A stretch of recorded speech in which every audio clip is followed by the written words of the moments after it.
मैं सोनिका कोहली गाज़ियाबाद सेंटर से हूँ। बेसिकली साहिबाबाद सेंटर से हूँ और स्टेट यूपी है। मैं सीनियर नेटवर्क इंजीनियर हूँ और अभी जॉब में हूँ। ब्रह्मा कुमारीज़ में आने से पहले करीब 1 साल पहले कुछ इंसिडेंट हुआ था लाइफ में।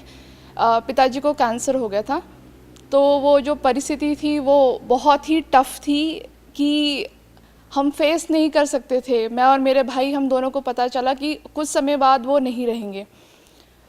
तो उस समय शॉक बहुत बड़ा लगा, लेकिन हम टीवी में ब्रह्मा कुमारीज़ का प्रोग्राम सुनते थे, उससे कुछ हद तक झेलने की शक्ति रोज़ाना हमें मिलती थी।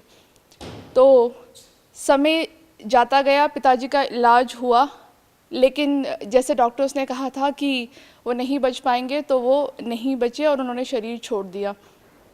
पिताजी के साथ संबंध बहुत करीब था, बहुत ही अच्छे दोस्त थे और ज़िंदगी के हर मोड़ में उन्होंने मदद और गाइडेंस प्रॉपरली किया करते थे। तो उनके होते हुए किसी और दोस्त की ज़रूरत ही नहीं पड़ती थी। तो जब पिताजी चले गए तो घर में सबसे बड़े होने के नाते जिम्मेवारी मेरी ही थी कि पूरे को स्टेबल रखना है, और अगर मैं ही उस परिस्थितियों में डगमग हो गई तो पूरा घर ही डगमग हो जाता।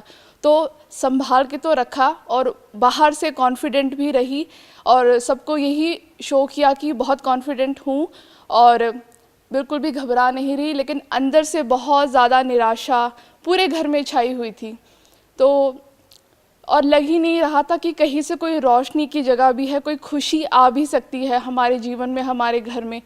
और सभी के चेहरे ऐसे मायूस ही रहा करते थे।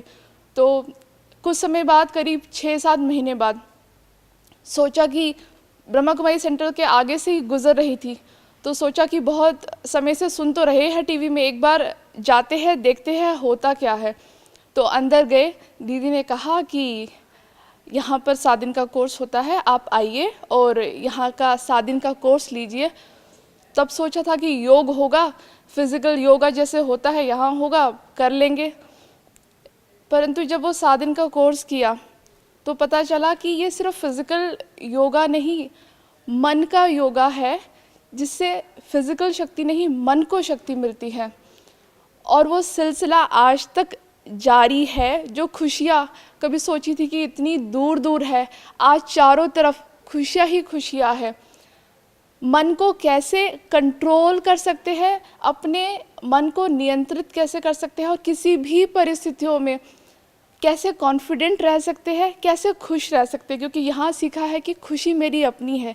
कोई भी परिस्थितियाँ हो, कैसी मर्जी समस्या हो, कैसा मर्जी व्यक्ति का व्यवहार हो, लेकिन मेरी खुशी कोई छीन नहीं सकता। और वास्तव में जो लगता था इम्पॉसिबल, जैसे बाहर वाले बोलते हैं कि परिस्थितियाँ, दुख और सुख तो सबके जीवन में आती ही आती है, लेकिन आज लगता है नहीं, मुझे तो कोई दुखी कर नहीं सकता, सुख तो मेरा अपना ही है। परिस्थितियाँ आएगी जाएगी, लेकिन अगर मन शक्तिशाली हुआ तो कोई भी आपको हरा नहीं सकता, कोई भी आपको दुखी नहीं कर सकता। और आज हमारे घर में पूरा परिवार ज्ञान में चलता है। मेरी मम्मी ज्ञान में चलती है और मम्मी के लाइफ के अंदर जब भी कहे कि मम्मी आपके साथ कौन है, तो वो कहते हैं कि परमात्मा साथ है ना, तो डरने की क्या बात है। और कोई भी परिस्थितियाँ आती है, उनके फेस में शिकन भी नहीं आती है।